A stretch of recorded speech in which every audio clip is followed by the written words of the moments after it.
свои требования, и через некоторое время руководство больницы пошло к ней навстречу, оно не уволило этого врача, оно, наоборот, вышло на переговоры, и сейчас они идут к тому, как бы следуют тем договоренностям, о которых они, вот, собственно, договорились после этого ролика.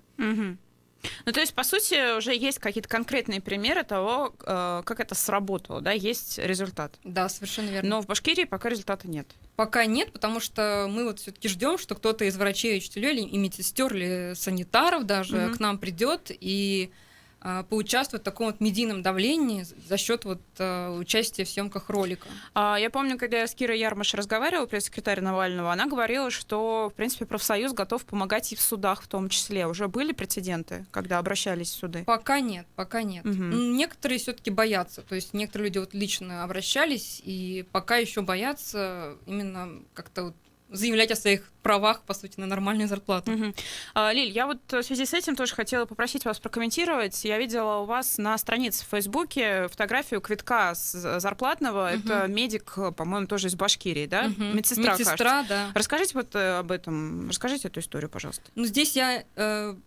как бы мне этот квиток не попадал, то есть этот квиток, видимо, был отправлен через сайт профсоюза Навального, и его уже наш федеральный штаб просто уже опубликовал как пример того, какая может быть, какая фактически зарплата у обычной медсестры в Башкирии. Там стоит цифра? 15 тысяч. 15 тысяч рублей. Да. При необходимой 30. Да, 33. Я правильно понимаю, что вот вы не верите в то, что у нас и врачи получают 60? Все-таки врачи, это такое более привилегированное, наверное, общество, хотя не знаю, насколько уместно не то, говорить. что привилегированное, более высококвалифицированная профессия. То есть я считаю, что есть врачи, которые действительно получают такую зарплату, и все зависит от квалификации и больницы, потому что есть больницы в Уфе, есть больницы в районах, и, я так понимаю, они еще поделены на разные уровни, в зависимости от того уровня помощи, который может оказывать та или иная больница. +7 927 304 10 51 номер для ваших смс-сообщений. Альберт присылает нам вопрос. Гайсина, имею в виду Зульфию Гайсину, уже сотрудничает с властью. Готовы ли вы работать или сотрудничать с властями? Ведь, возможно, это даст результаты. Что имеет в виду Альберт под сотрудничеством с Гайсиной с властями? Наверное, дольщиков, работу по дольщикам. Но, тем не менее, Лиль, вы готовы сотрудничать с властями, если это даст результат? Нет, я однозначно не готова сотрудничать с властью. Я предъявляю им лишь требования, законные требования на те не знаю, права, свободы, которые обладают граждане и жители нашей республики. Я буду продолжать их добиваться, потому что с жуликами не сотрудничают. Это неправильная позиция сотрудничать с теми, кто может всегда обманывать и всегда то есть врет, ворует и по сути, мне не хочется играть с ними в наперстки. С жуликами не сотрудничают. Вот сейчас, знаете, закон примут об оскорблении власти в интернете, и мы с вами попадем. Хочется еще обсудить тему ямочного ремонта. Штаб Навального ежегодно весной выходит с такими огромными линейками, да, измеряет глубину и объемы уфимских луж. Расскажите, пожалуйста, вот в этом году у вас такие рейды уже проходили или еще нет? Планируете ли вы их проводить? Пока еще нет, но мы будем их, естественно, проводить, и всех призываю пользоваться Росямой, который работает с 2011 года и помогает ремонтировать ямы на дорогах. И вот Мустафин тут недавно заявил, что у них там есть интерактивная карта и даже какое-то приложение, о котором никто не знает. Даже в мэрии, кстати. Да, вот. И, в общем-то, это показывает всю наглядность того уровня работы, который вот нынешнее руководство осуществляет. Слушайте, ну вообще результаты от ваших рейдов, они есть? То есть, условно говоря, вы там нашли яму какую-то, измерили, да, сняли про нее ролик или выложили там информацию о ней в соцсетях. Залатали эту яму? Большинство наших ям, в смысле не наших ям, а ям на дорогах, по которым мы написали жалобы, они были отремонтированы. По вашим оценкам, вообще за последнее время качество вот этого дорожного ремонта, который проводит ежегодно, ямочного ремонта, улучшается ли оно, уменьшается ли количество ям из года в год? Есть те участки дороги, где всегда проводится только ямочный ремонт. Там каждый год и по 2 раза в год возникают ямы на одних и тех же местах. То есть ямочный ремонт проводится некачественно. Там, где дорогу более-менее делают по всем стандартам, то есть снимают снимают целые там куски полотна, тогда там меньше ям каждый год возникает, но тем не менее это все равно, наверное, не выдерживает того 5-летнего гарантийного срока, который могла бы, в течение которого могла бы держаться эта дорога. То есть ямы появляются там раньше 5-летнего срока, и более того, очень много появляется колей, да, вот, то есть колея на дорогах, там на той же Закиево-Лиди, на Сочинской, Совперовской появляются вот эти вот колеи. То есть дороги на особенно склонах каких-то не укрепляют, на проспекте эти колеи. То есть, там, где укладывают полотна, там почему-то образуются колеи. Там, где делают ямочный ремонт, там 2 раза в год появляются новые ямы на тех же местах. То есть, что это такое? То есть... Слушайте, а вот этот сервис был, по-моему, ОНФ, карта убитых дорог. Это они вели? Я не в курсе. Возможно, есть какие-то сервисы, но... Я просто к чему? Вот есть Росяма, да, есть эта карта убитых дорог, где, в принципе, все регионы задействованы, там не только Уфа.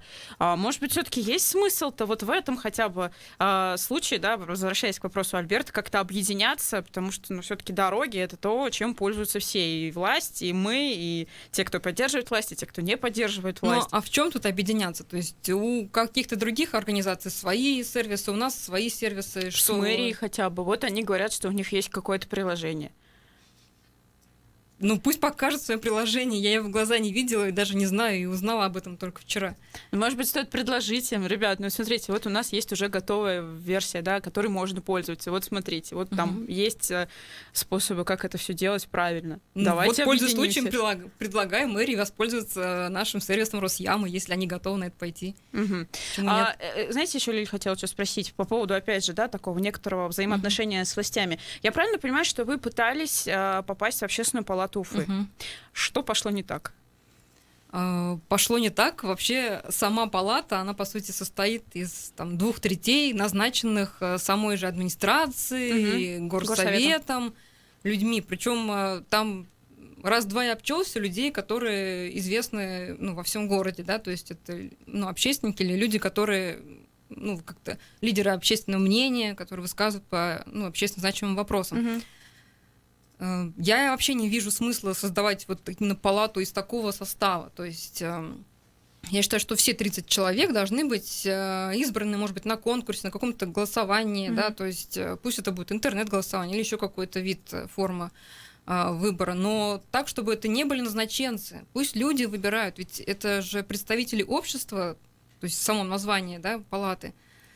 Но кто все эти люди, я, честно говоря, даже не представляю. То есть они хотят прикрыться вот этой вот благой целью, что вот у города есть вот такой вот институт общественного контроля, там, выражения мнения, там, контроля за муниципальной властью и так далее.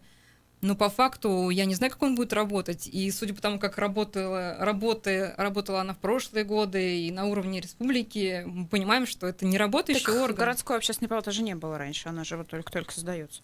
Что-то у меня такое ощущение, что было что-то. Не, они просто говорили... Бывший мэр наш Елалов, он планировал всю эту общественную палату сделать там, с 17-го, по-моему, года, но, кажется, вот до реальных дел только сейчас дошли. Слушайте, а вы вот когда подавались вообще, да, вы допускали тот факт, что вас все-таки туда пропустят? Или вы сразу предполагали, что так и будет? Я предполагала, что так и будет, но просто хотела своим участием, своей заявкой показать, и, опять же, всему городу, что у нас... не работают вот такие демократические институты. Тогда такой другой вопрос. Вообще, зачем эта общественная палата нам нужна? Вот городская, если есть республиканская, на ваш взгляд. Что это за орган? Для меня городская общественная палата, она больше фокусируется на вопросах муниципального значения. Вот там те же парковки, не знаю, велосипедные дорожки.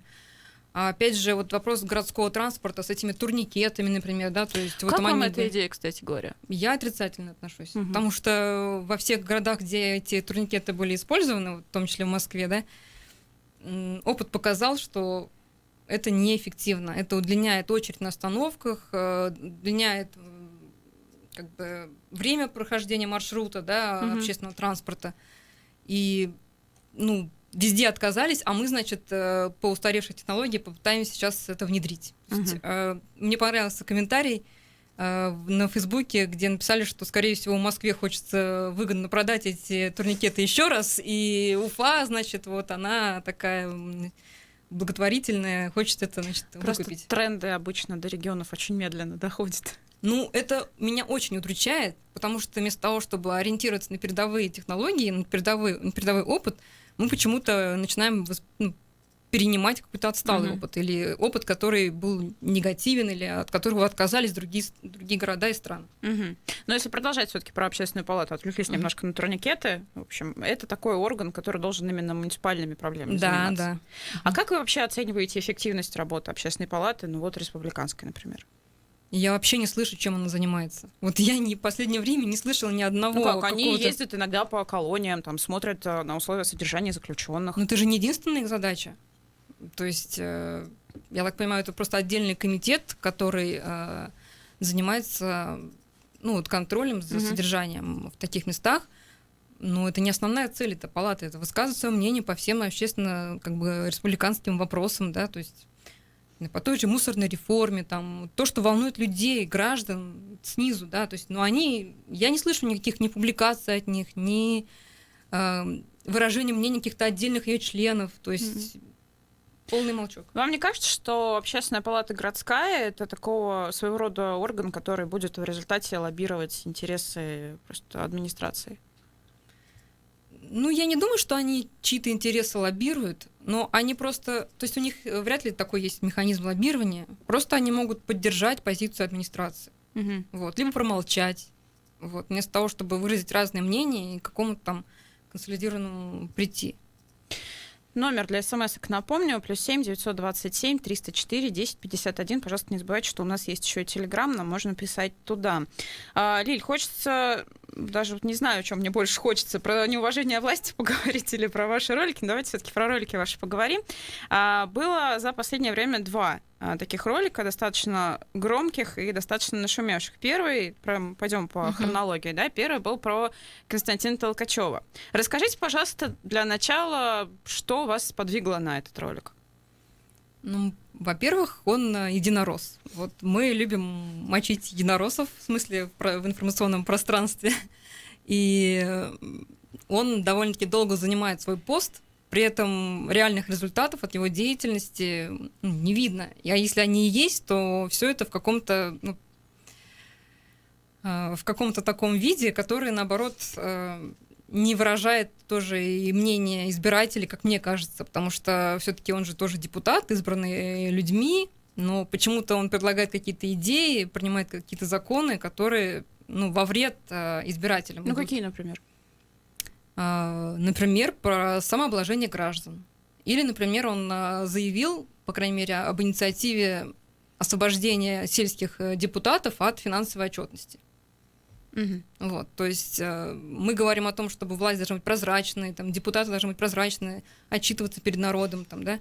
А он, наоборот, снимает все эти, скажем так, контроли, которые позволяют людям это все дело проверять, мониторить и делать выводы перед следующими выборами, там, например, да? Вот. Так. То есть только опять же, пенсионную реформу он поддержал, это основное, там, да, вот. Как в принципе, исследует линии власти. Нет, я просто к чему? Смотрите, вы там рассказываете вот про дом его, про его квартиру, да, они большие, но это же общеизвестный факт, он же в каждой своей декларации об этом пишет. Что вас так зацепило? Но мы и не заявляем, что это какое-то расследование, которое позволило нам выявить какие-то неизвестные факты. Так. Нет, основной смысл этого ролика было сопоставить вот то, что он сделал за 20 лет, да, и соответствовали то, что он нажил, тому, что он сделал. Окей, вот но зарплата председателя Госсобрания Республики, я думаю, достаточно велика, чтобы купить себе... А за что он получает такую зарплату-то? То есть что он сделал такого, какой его результат в общественном значении, да, чтобы получать там, по 5 миллионов, там, по 4 миллиона рублей в год? Вот это другой вопрос, вот да? Это в этом и суть была ролика, показать, что он не заработал этих денег.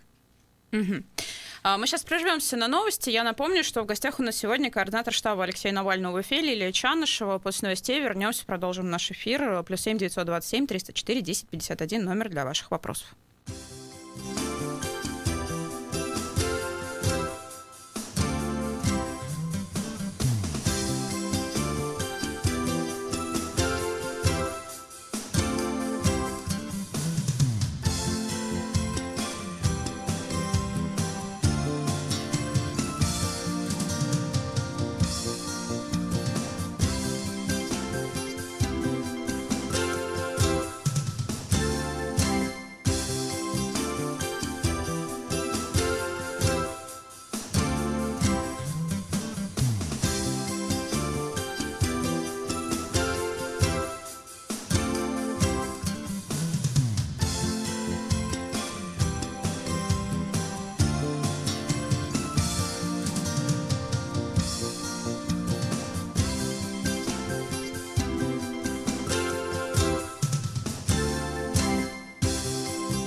Москве 13 часов 30 минут. Новости. Вице-спикер Госдумы единорос Петр Толстой предлагает обсудить нормы Конституции, которые касаются верховенства международного права над национальным законодательством. Опыт последних лет ясно показал, что нам пора руководствоваться только своими интересами, а жить по чужой указке хватит, сказал депутат. В суде в Сан-Франциско сегодня состоится заседание по делу россиянина Евгения Никулина, арестованного по обвинению в хакерских атаках на 2 американские компании. Из Вашингтона передает наш корреспондент Карина Орлова. Судебное заседание по делу Евгения Никулина, экстрадированного в США из Чехии в 2018 году, должно было состояться неделю назад. Но его пришлось перенести, так как к тому времени Никулин не был физически доставлен в Сан-Франциско из медицинского учреждения, в котором он проходил психиатрическую экспертизу, которая должна определить, способен ли россиянин предстать перед американским судом. Евгений Никулин был арестован в Чехии в 2016 году по обвинению в хакерских атаках на американские компании LinkedIn и Dropbox в 2012 году, в результате которых были украдены логины и пароли 117 миллионов пользователей. Экстрадиции Никулина добивались и США, и Россия, но Чехия удовлетворила американский запрос, после чего Москва обвинила Вашингтон в преследовании российских граждан по всему миру. Обе компании, подвергшиеся хакерским атакам, американские, со штаб-квартирами в Калифорнии, где и проходит суд над Никулиным. В суде россиянина защищает адвокат Аркадий Бух, к которому после экстрадиции Никулина в США обратилось российское посольство в Америке. На первое судебное заседание Никулина привезли в кандалах после того, как он попытался сбежать из заключения и имел физические конфликты с маршалами США. Дело о взломе LinkedIn может иметь отношение к атакам на серверы Демпартии США, взломанные российскими хакерами во время выборов президента 2016 года, пишет американская пресса. Никулин не признался виновным ни по одному из пунктов. Рынок Фуд-Сити на западе Москвы заработал в штатном режиме после проверки полиции и Росгвардии. Ранее источники информагентства утверждали, что целью рейда было выявление нарушений миграционного законодательства. В Комсомольске-на-Амуре сотрудники полиции пришли в школу к несовершеннолетним артистам, которые готовят к показу спектакль о гендерных стереотипах. Как сообщает МБХ Медиа, судя по вопросам, которые задавали подросткам, власти увидели в спектакле пропаганду гомосексуализма. Ранее на режиссера театра Юлию Цветкову написали несколько анонимных заявлений с просьбами о проверке. В Москве сейчас около нуля. Завтра днем обещает минус 1,3, местами снег. Марина Старостина, служба информации, Эхо Москвы.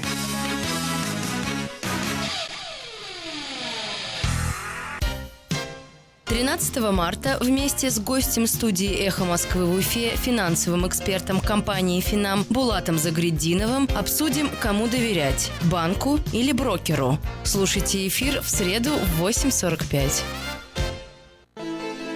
Набор водителей такси. У нас всегда для вас много работы. Служба заказа «Такси Мотор» 2 900 900. 20 марта. Music Hall 27. Звезда мировых джазовых фестивалей. Музыкальное достояние Грузии. Искренняя и непревзойденная Нино Катамадзе. Юбилейная программа «20 лет музыки». Билеты на musichall27.ru и кассир.ру. Возрастное ограничение 12+. Телефон рекламной службы «Эхо Москвы» в Уфе. 216 35 99. Будет реклама, будет и эхо. На то мы и партнеры. «Эхо Москвы» в Уфе и общественная организация «Берзямлек» представляют рубрику «Говорим по-башкирски». Омоложение. Яшарту. Опыты по омоложению. Яшарту тажрибахе.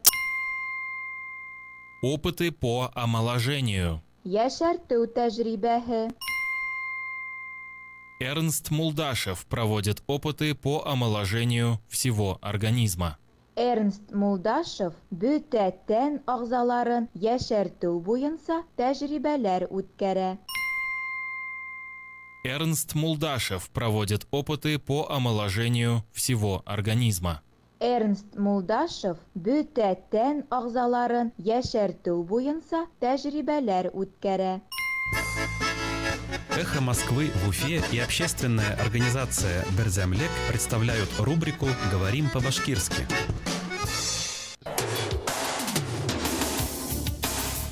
Персонально ваш. Продолжаем программу «Персонально ваш». Сегодня у нас в гостях координатор штаба Алексея Навального в Уфе Лилия Чанышева. Я напомню, номер для СМС-сообщений ваших +7 927 304 1051. Можно писать нам еще и в Телеграм. Мы с вами, Лиля, остановились на вашем видео про Константина Толкачева. В итоге я делаю какой вывод? Видео было не про то, что мы открыли какие-то новые факты, а про то, что вот смотрите, кто, собственно, руководит. Да, совершенно верно. Окей, другое видео про Хабирова. 7, как у вас там, топ-7? Топ-7 фактов о Хабирове. Топ-7 фактов о Хабирове. Посыл тот же, да, потому что нового там, в принципе, тоже было мало, да. Ну, если про люди новое мы еще следят... снимем, а хотели все-таки рассказать людям, которые не знают про Хабирова ничего, либо забыли, либо вообще, и не могли знать, потому что в силу возраста вообще не в курсе были, кто это такой и что он тут делал в Уфе до этого. И чем в Москве занимался, мы соответственно, сняли такое видео о его прошлом, о том, собственно, чем он знаменит был до того, как пришел в Башкирию. О том, что он в Башкирии будет или сейчас делает, мы это на потом оставили, а сейчас пока решили суммировать все, чем он был знаменит до. То есть сейчас вы готовите новое видео тоже про деятельность Ради Хабирова уже на посту в Рио? Не прямо сейчас, но подготовим, да. Так, что там будет? Это все то, что происходит сейчас уже. То есть транспорт, Минздрав. Пусть будет интрига. Ладно, плавно тогда давайте перейдем как раз на закон о неуважении власти. Я так полагаю, что сейчас... Вообще, давайте для начала поясним ваше отношение к этому закону о фейковых новостях и неуважении к власти в интернете. Для меня, в первую очередь, это нарушение моего конституционного права на свободу слова. В первую очередь. Так. Потому что я считаю, что я могу выражаться так, как мне хочется, как я считаю нужным, как думаю, и могу это делать свободно и без каких-либо ограничений законодательных этих административных наказаний и так далее. Но тут же возникает такой этический вопрос, да, можно сказать, что там негодяй, а можно сказать как-то прям очень-очень жестко, и в принципе, наверное, есть в этом какое-то разумное зерно. Но ведь это же не безосновательно происходит.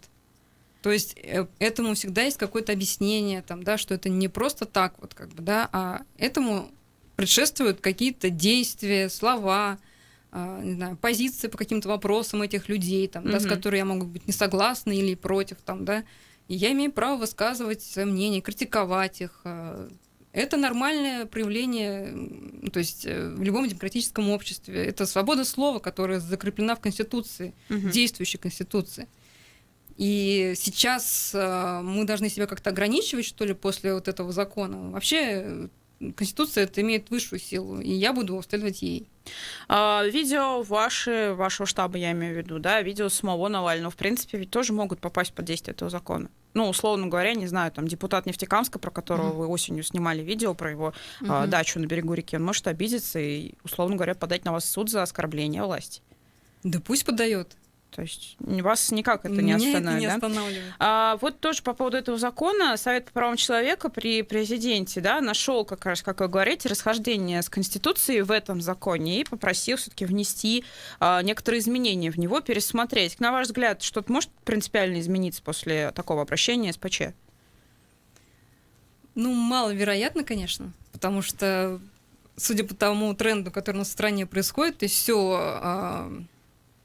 как сказать, ужесточается, да, то есть репрессивные меры усиливаются, то вряд ли они как-то прислушаются к ЕСПЧ. То есть я в это мало верю, и раз они дошли уже до такой стадии, что они уже приняли в третьем чтении, да, или нет еще, приняли, получается, в третьем чтении этот закон, то что если они будут его откатывать назад, это, практически маловероятно. Они обычно между вторым и третьим чтениями пытаются как-то корректировать, но здесь они, получается, наоборот, только ужесточили. Возможно, это будет прецедентом, когда по совету не ЕСПЧ, а СПЧ просто, да, Совет по правам человека.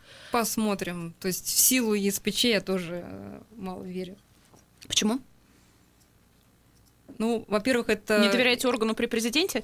Да нет, я не доверяю президенту, в который, опять же, как и Общественная палата, создается такой орган, да, чтобы показать, что есть у нас альтернатива, есть условно адвокатский такой институт, за права человека. В смысле не адвокат, как профессия, там, Да, защищающий защита. такой орган, но это только ради этого. По факту президент не прислушивается к таким вещам. Другой закон, который тоже сейчас вызывает очень много споров, это закон о суверенном интернете. Как вам он? Ну, если честно, я, конечно, мало верю, что как-то интернет можно ограничить, но, естественно, я против этих ограничительных мер. Я считаю, что в современном мире это просто шаг, я не знаю, на 50 лет назад, можно сказать так, минимум, наверное. То есть, когда весь мир развивается как раз за счет вот этих вот высоких технологий, за счет открытого рынка, опять же, да, развития новых технологий, у нас, наоборот, идет ограничение, защемление, санкции, антисанкции и так далее. То есть все подряд, лишь бы мы остались в своей скорлупе и превратились в Северную Корею. Почему 10 марта Уфа не вышла на протесты, когда и в Москве, и в ряде городов страны, вот в Воронеже, например, были митинги в защиту свободного интернета? Уфа вышла на пикеты. Ну, пикеты — это такие одиночные акции, там все-таки было не так много людей, это не было массовым каким-то мероприятием. Пикет — это тоже форма публичного мероприятия. Но это было не массово. Ну, как обычно в данном это бывает. случае не обязательно, чтобы мероприятие было массовым, чтобы привлечь внимание.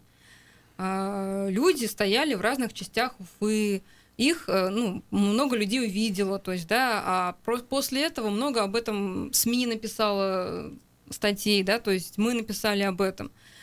И если, то есть по факту митинги же не стоит проводить ради митингов, чтобы они были, и если они проводятся в других городах, то нам тоже нужно их проводить. Мы всегда учитываем, насколько, то есть когда принимаем решение проводить или нет митинг, смотрим, насколько есть вообще запрос у наших сторонников, у людей, у общества на такое мероприятие. Не было такого запроса?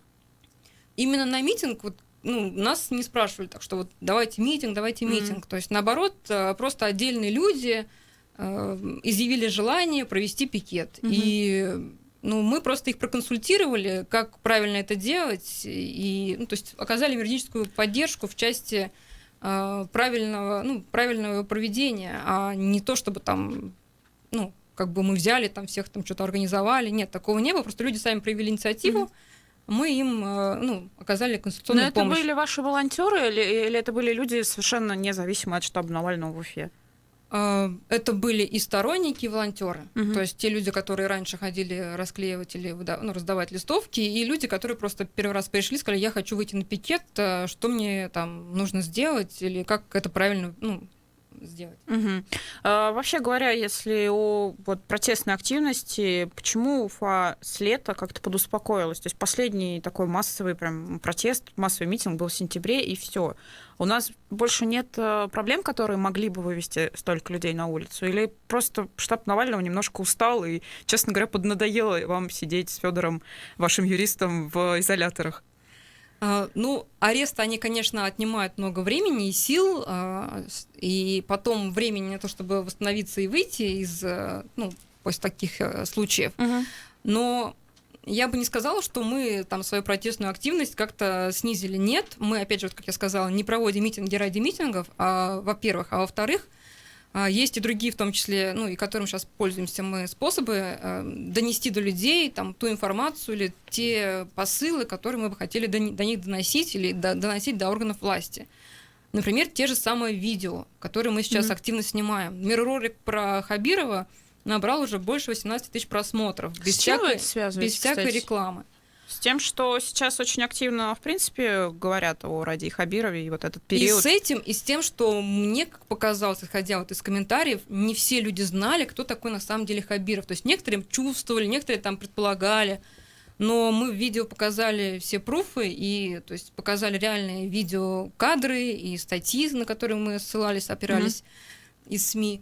И вот многие люди, даже те, которые писали, что где пруфы, мы им когда показали все пруфы, они такие, нифига себе, то есть мы вот это вот не знали, а вот сейчас вот узнали. А некоторые сказали, я вот это не знал. И мне кажется, вот это послужило таким фактом, когда люди пересылали это видео, в том числе и не только ссылками на YouTube, но и файлами по WhatsApp, потому что мне потом эти файлы приходили от тех людей, которым я это не отсылала. То есть потом мне люди просто возвращались эти ссылки или видео, через другие источники там, общения, то есть что удивительно, то есть насколько это разошлось по людям, насколько это всем зашло. А вы не знаете, в администрации Ради Хабирова этот видеоролик смотрели?